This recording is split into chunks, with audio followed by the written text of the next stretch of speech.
Honorable GVL Narasimha Rao.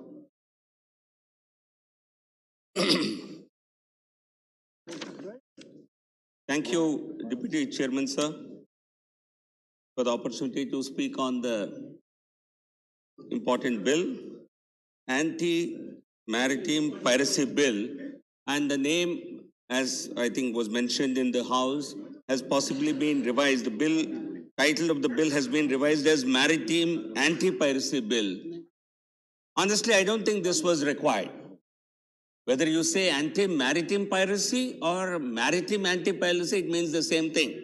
But in some wisdom, when you say, anti-drug trafficking bill, it is not anti to drugs. You have to look at the whole word, the two words together as a phrase. But in wisdom, if the committee had recommended and it was accepted, I think we all will go along with that. I would like to first of all congratulate Honorable Prime Minister for bringing in such an important legislation into this House. While I think the inspiration for the bills clearly comes from Honorable Prime Minister. Please. Inspiration. I know you have a problem with you have a problem with our leader, but the whole nation, whole world is saluting him. Okay. Now, I mentioned I mentioned the name of Honorable Prime Minister. आपस में seat पर बात न करें. I mentioned GVL Narasimha Rao, certainly as the Minister for External Affairs, Dr. Jaishankar has piloted the bill. He has brought the bill into this House, but clearly the inspiration comes from the Prime Minister. Because I would like you to know why I took the name of Prime Minister, Mr. Modi. He has become Prime Minister in 2014. But in 2011, on 26/11/2011, when he was Chief Minister of Gujarat, he addressed a global maritime security and anti-piracy conference in Gandhinagar. And he articulated vision for it. So this bill predates his even assumption of office as Prime Minister. So therefore, I took his name.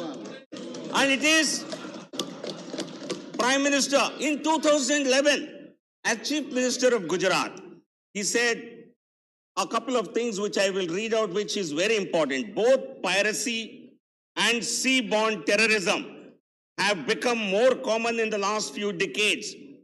This has further gone up due to global proliferation of small arms. All this has added to maritime vulnerabilities.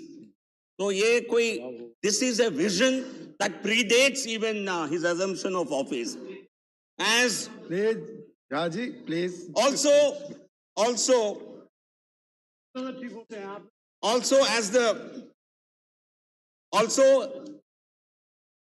as the President, when he recalled, the Honorable Prime Minister, when he spoke at a UN conference, at UN Security Council meeting during India's presidency of the Council in August 2021, which is a first for this country, for the Prime Minister of this country, he made 5 proposals for global maritime security.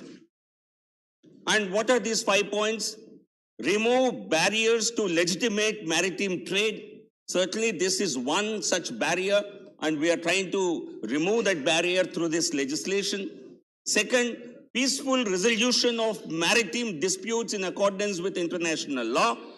3, jointly fight maritime threats from natural disasters and non-state actors. 4, conserve maritime environment and marine resources. And 5, promote responsible maritime connectivity. I would like to make you feel a little more jealous, because at this meeting, the outcome of this meeting was a presidential statement on maritime security that was piloted by India. This was the first such UNSC product adopted by 15 member states unanimously with a holistic view of maritime security. So today, with this legislation, we are not only putting in place a domestic legislation, we are also accepting some leadership of this committee of nations which have such a resolution, such a legislation in place. As the Honorable Minister Dr. Jaishankar at the outset mentioned, we are also doing this as a part of our international obligation on UN Convention on Law of the Sea.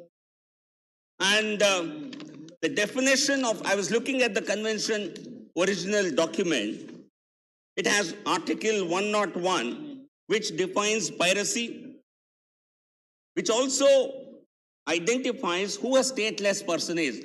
I have seen some of the members becoming quite rattled about the definition of a stateless person.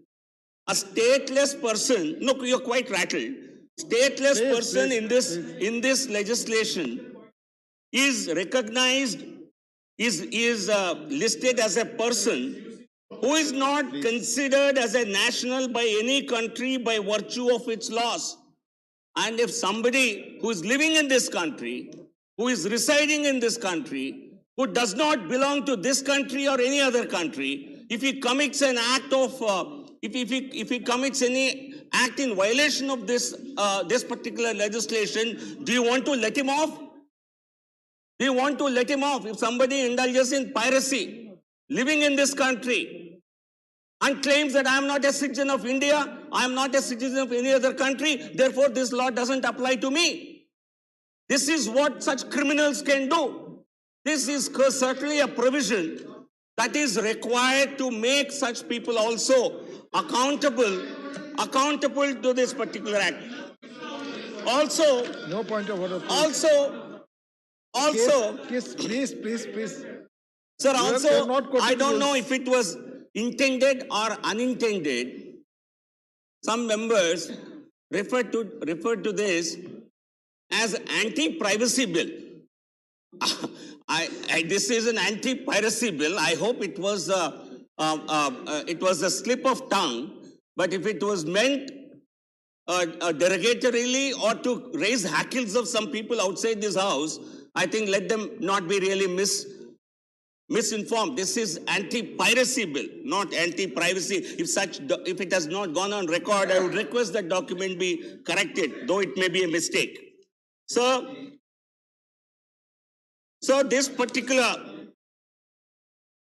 this legislation is very important. As I said, it's a thought process that we have repealed a number of laws in this country because many of them have become completely archaic, irrelevant.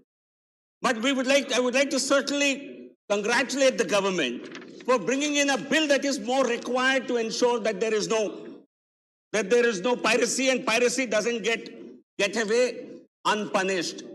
Sir, I would like to seek, though, a clarification also from the Honorable Minister, because I think he is a very erudite person and he can possibly.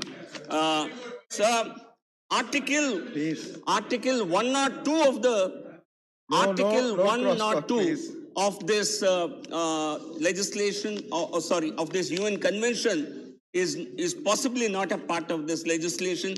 If it was, why was it not considered? If possible, I would like to really understand, sir, because I'll read out that particular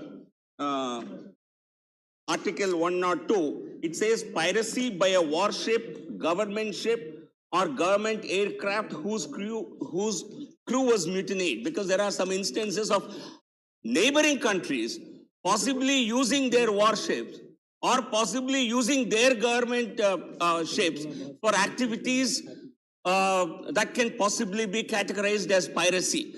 So would this legislation enable us to even punish such acts of piracy, or would that be out of the framework? Thank you, sir. Thank you for the opportunity.